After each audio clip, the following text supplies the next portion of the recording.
sexual grooming and their ability to detect and how they felt that was for detecting sexual grooming. And then to date, I am working at the Wellness Center. I work predominantly with adolescents that can be um, of various range of presenting difficulties. It's not just sexual abuse and sexual grooming. However, that's not impossible on my caseload.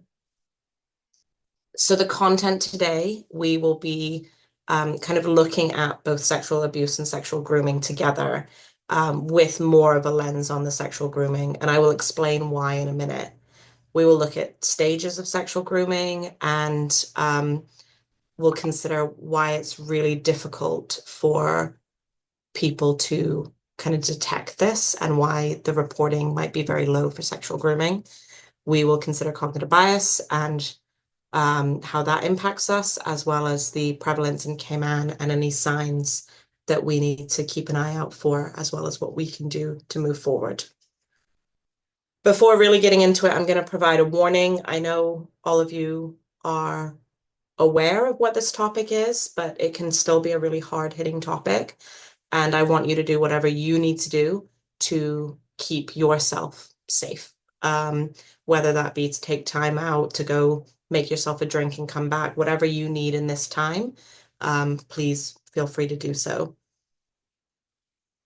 So I start this with a quote that came from the RCIPS website. They released a public announcement that talked about seeing a growing issue of adults preying on underage children, more predominantly adult men luring female juveniles. And they talked about making it a priority to protect our young people and the vulnerable persons. I selected this quote because A, it's one of the few from Cayman that talks about grooming, but also it's incredibly wordy for what it is. It's sexual grooming is occurring here. It's a global phenomenon. It's not something that's new and only just touched the shores of Cayman. I probably would say it's been here for years upon years. It's just that we are now beginning to kind of really consider what this is and what this might be. This is the quote also that really empowered me to think in Cayman, what can I do? How can I make it a priority to protect our young people? And I thought, I've come back here with a lot of knowledge, I think, on sexual grooming. And so I'm here to share this knowledge, to get it out there, to start talking about it, to start opening the conversation for us to really start to consider what we can do as a community to support people and reduce sexual grooming. So I'm going to define sexual abuse. It's any unwanted, forced sexual contact where the victim did not or could not provide consent. A child being sexually abused may not understand what is happening to them, or they may be fearful to tell an adult due to manipulation. It is never the child's fault, and we should not punish and penalize the child for experiencing this. Sexual abuse can be contact or non-contact. An individual never has to physically touch a child for this to be sexual abuse. It can be done without touch. And sexual abuse can occur in person or online. Today, I'm mainly focusing on the in-person, but I don't want us to kind of forget about the fact that online sexual grooming is increasing significantly. And that increase is due to technology kind of broadening and advancing and people learning how to trick technology to gain access to children. So within MASH and DCFS, right at the bottom of that MASH report, you will actually find definition for sexual abuse, and that it can include employment, use, persuasion, inducement, enticement, or coercion of a child to engage or assist with any sexually explicit conduct or stimulation of such conduct. It can include rape, statutory rape, molestation, prostitution, any form of sexual exploitation of children or incest.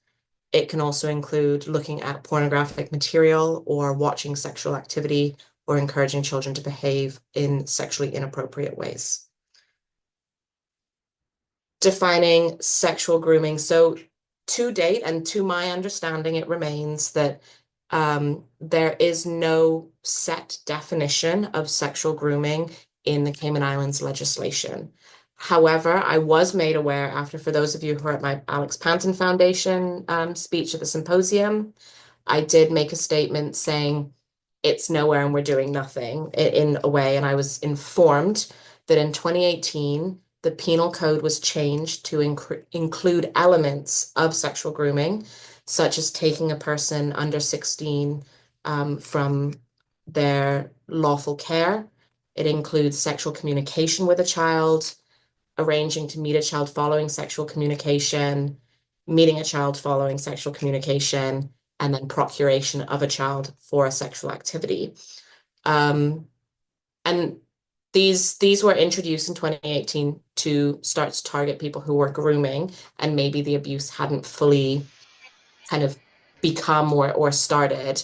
However, I still stand by how are we as professionals, as parents, as individuals, meant to identify and report sexual grooming if we are not provided a definition where we can all be in coherent, cohesive manner together to understand what that is.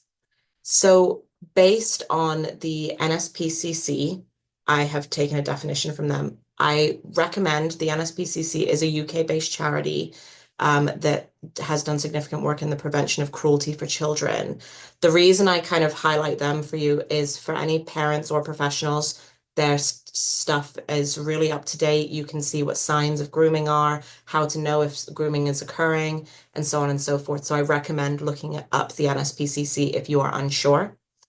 They describe sexual grooming to be a deliberate process where someone builds a relationship, trust, and emotional connection with a child or young person so they can manipulate, exploit, and abuse them.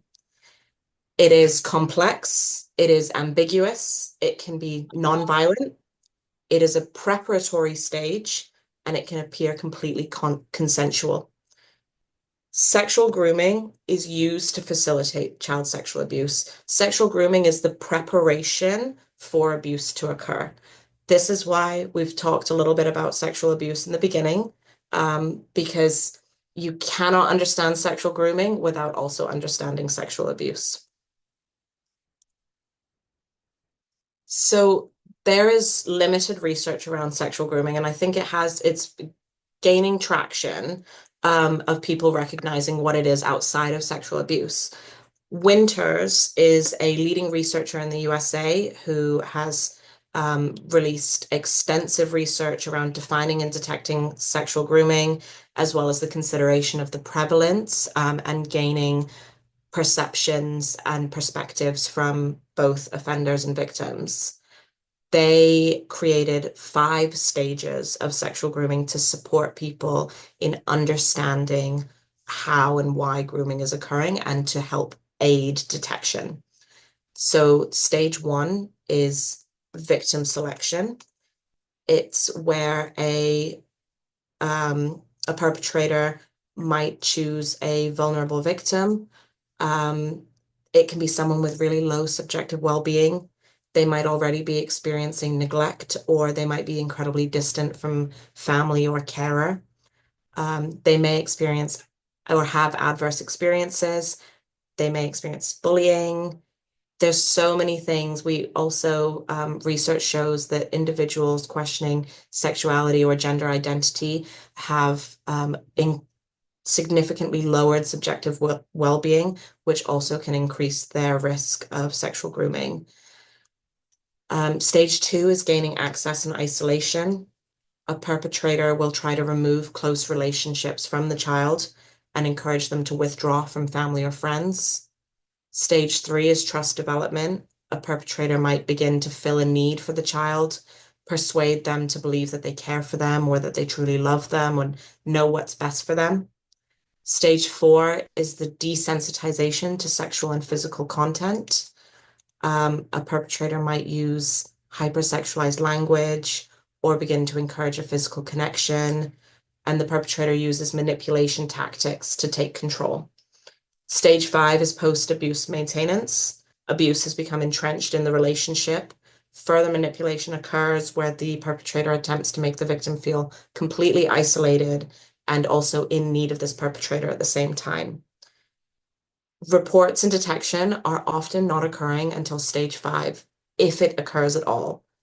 These stages are, or they can be quick in succession, or they can be over time. Sexual grooming is not limited to face-to-face interactions or significantly older men and younger females. Anyone can be sexually groomed by anyone, despite the gender, age, race, culture, profession. So I'm going to use this moment to kind of really lay out what the stages may look like. Because despite this clear breakdown, there's challenges that come in detection. What I'm also going to say is that every example that I use is not going to be the case of what you see for every single event of sexual grooming.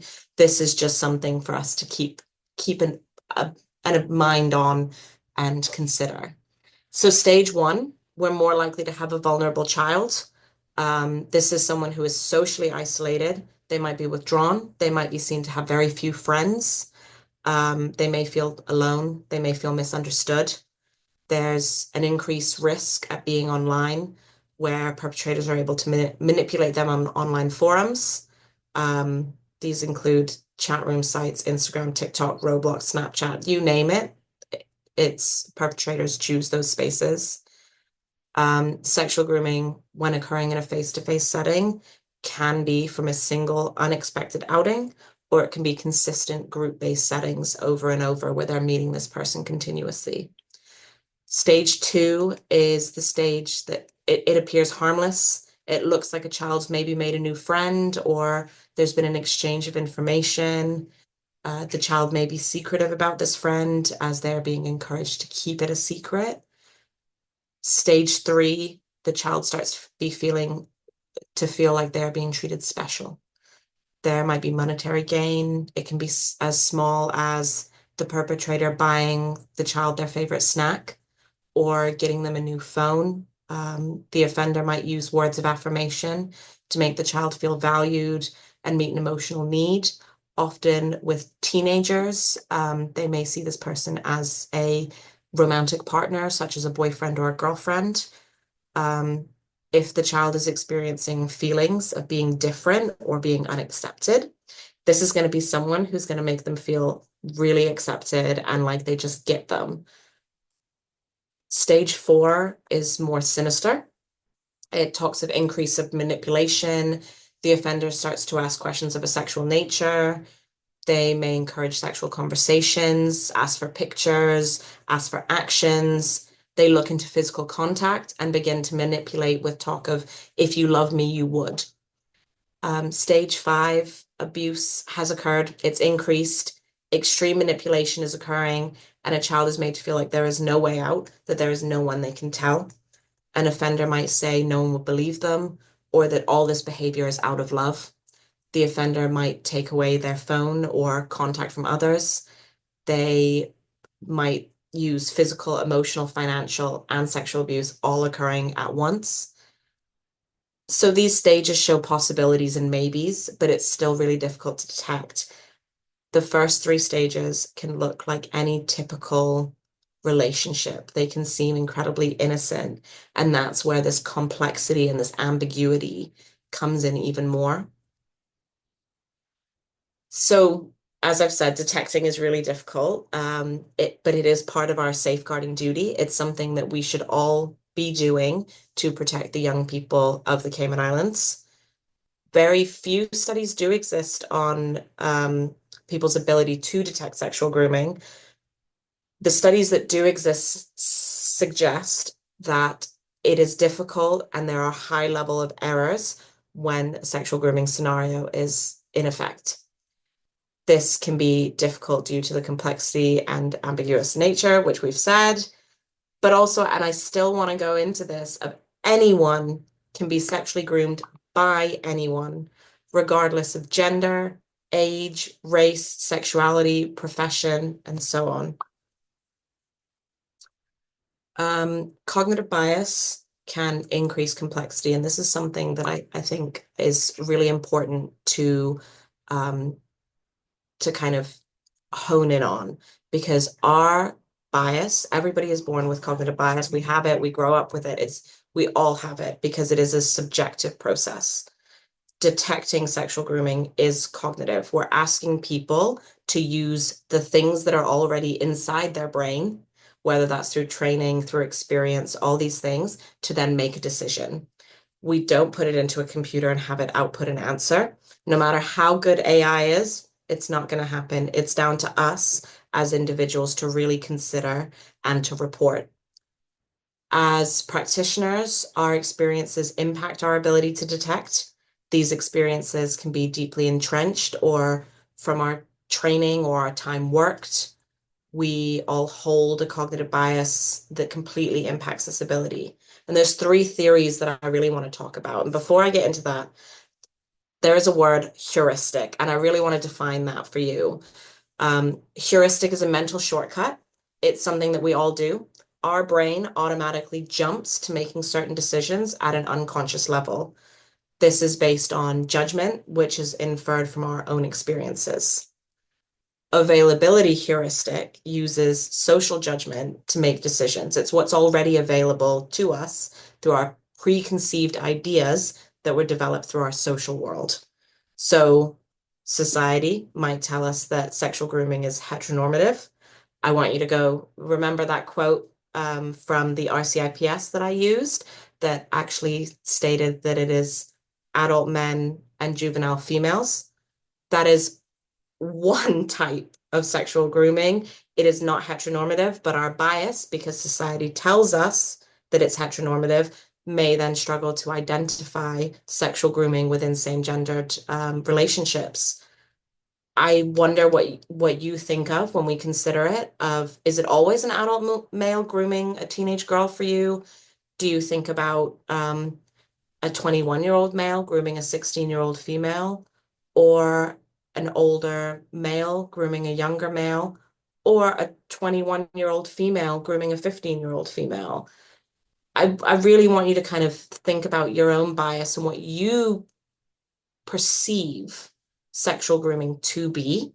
And I want you to completely throw that out the water and start to reconsider as to how it can be anyone. Affect heuristic, it uses our emotions, our gut feelings. So we might not walk down a road at night because our fear tells us that that's dangerous to do. Um, and we might report a suspicious relationship because our emotion tells us that something isn't right. So it's making a decision of risk through the emotion that we are feeling. And that's something that we need to start thinking of, okay, if we've got this emotion here, what is stopping us from making the report?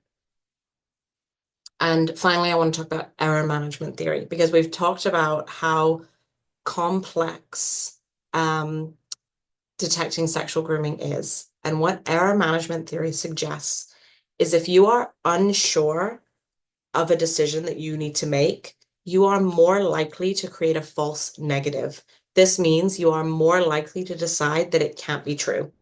So based on this, if we aren't sure if sexual grooming is taking place, we are more likely to just not report because we are unsure. And that's where we need to start changing that as well, of reporting on those gut feelings and tackling our social judgment to really start to consider how we can reduce sexual grooming through increased reporting.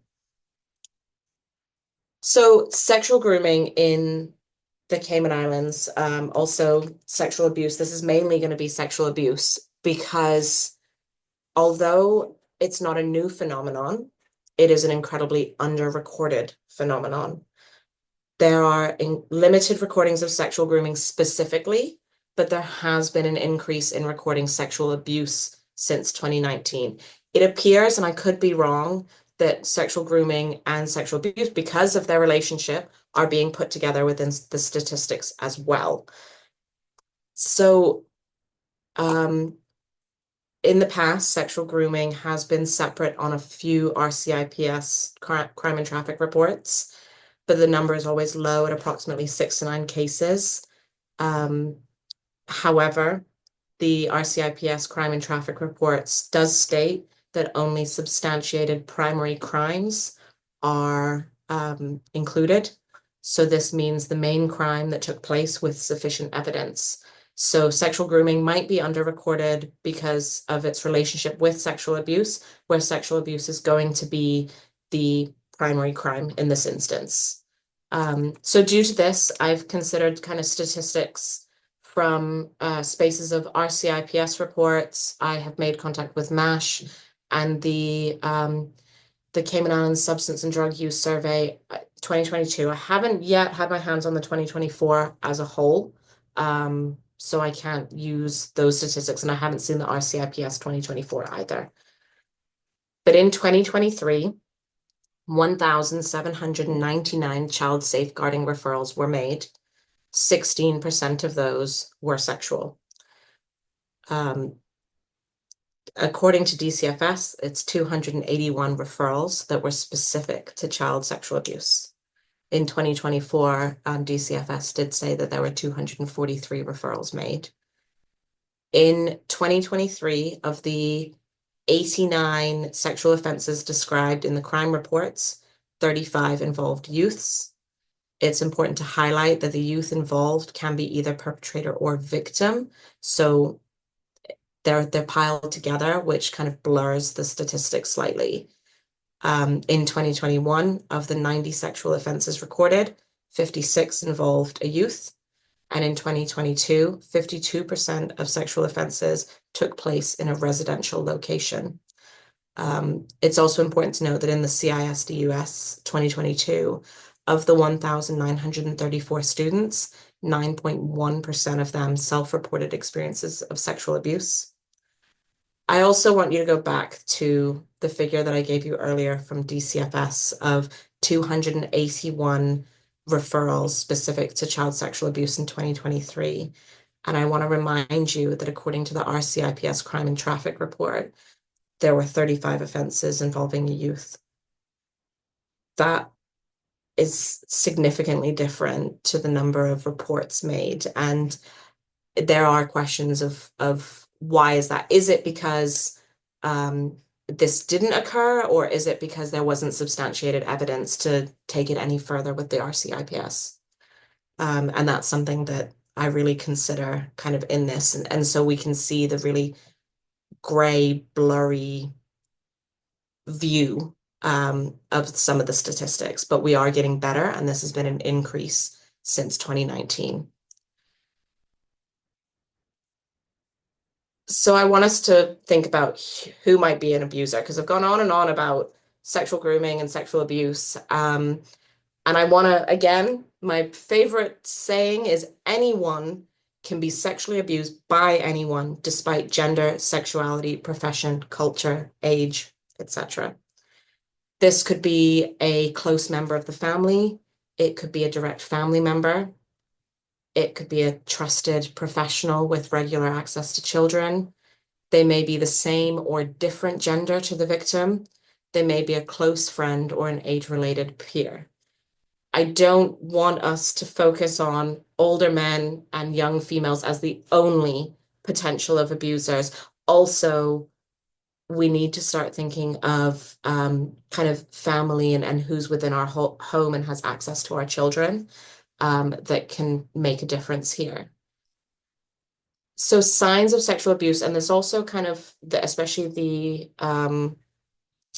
the psychological impact, which I've put at the beginning here, that children are likely to experience changes if they are being abused or groomed in some way. And we as professionals, parents, teachers, anybody might notice these changes. So your child may suddenly start to fear being alone, or can be particularly frightened of a particular family member or friend, or the opposite, they may start to appear even more loving towards one person. You may have increased nightmares or bedwetting. You may experience hypersexualized language that you don't know where they've learned it from. And you start to wonder, we don't use that word in the home. Where did they get that from? You may find changes in mood, changes in eating, both over and under eating, and changes in behavior. If you notice any psychological changes in your child, I strongly recommend seeking mental health support. It may not be sexual abuse, but it also may be something that needs talking with and support for the child.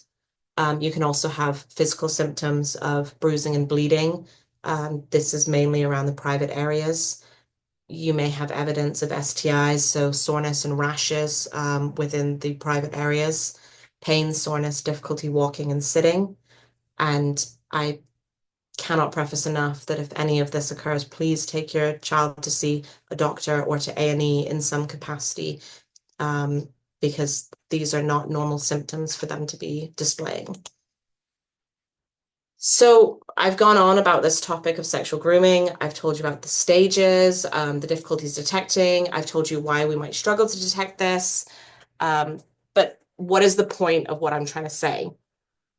The point is that we need to do better. We need to start to focus on sexual grooming as the preparatory stage for abuse to occur. Too many times we are just not detecting or we are not reporting until that abuse has already occurred. And in my opinion, by then that's too late. We should be stepping in before. What if we were able to detect grooming as it was taking place and prevent the maintenance of abuse from occurring? Detection is tough, and I know it can feel really all over the place, but I don't think it's impossible.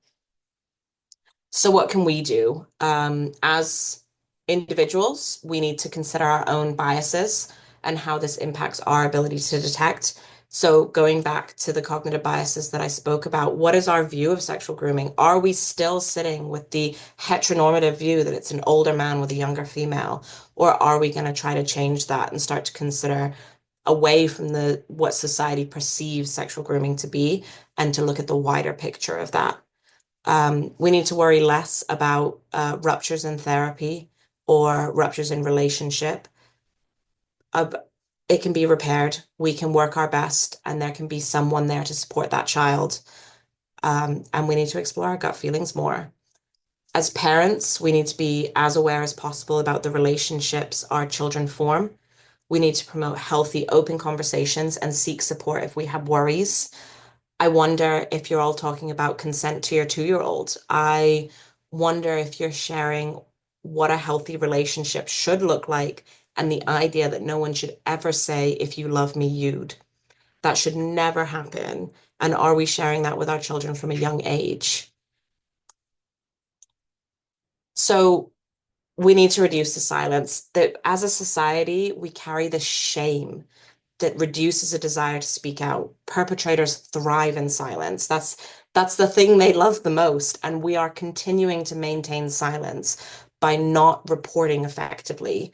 We need to improve our recording that is publicly accessible. We need increased consistency and transparency with how and why exploitation and grooming might be taking place. We need increased public sharing. We need to really start to reduce this silence. Victims of sexual grooming and sexual abuse deserve to be heard.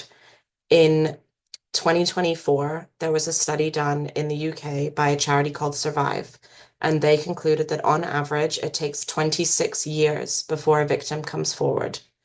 We need to start to open the conversation and we need to reduce this shame. We need to give our children the voice and allow them to speak out to a trusted adult about their experiences of grooming and abuse. So part of moving forward, I've talked a lot about this public recording, categorizing. Let's not shove it all into abuse.